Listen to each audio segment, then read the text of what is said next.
Cold nights, spoiled food, dead electronics. That's what so many Middle Tennesseans are still dealing with 4 days after strong winds toppled trees and power lines across the state. NES crews are working around the clock to restore power. So far, they've helped 112,000 customers. But at last check, about 2,100 customers are still in the dark. Some areas felt wind as high as 78 miles per hour on Friday.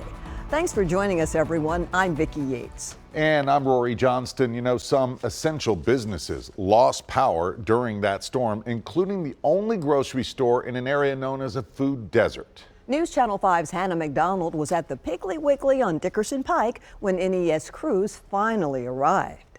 How y'all doing? Oh, I'm sorry, we down. We've been down 5 days, y'all. So many days of turning people away is taking a toll. I wanted some steak. Yeah, I know, y'all. It's been killing us. We sorry. Hopefully soon. Friday's storm knocked out most of the power to the Piggly Wiggly on Dickerson Pike. It's why they're out of fish, out of dairy, out of produce, and running out of patience. Some of the people that are in poverty, they just can't get to another store. We're in what's called a food desert, and we need somebody to see that. The store was one of thousands of NES customers that still didn't have power Tuesday morning. Oh, we're waiting on our power. We're waiting on NES. From Friday?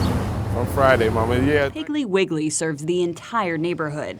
This is a food desert, meaning there's limited access here to food and transportation to begin with. We're giving away as much as we can, but you can't give them milk that you don't have cold. You know, you can give them some mackerel and some tuna to try to make a meal out of.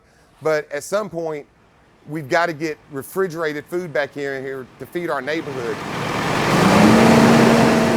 NES trucks showed up around 2:45 on Tuesday, 4 days after the store threw out $250,000 worth of good food. If people in our city are going hungry, if that's not something you expedite, what is something you expedite? The store will reopen Wednesday morning. All right. If the staff has anything to do with it, there will never be a closure this long again. My customers, my message to them is that we will be back open and we'll be fresh, full, and friendly like we always are.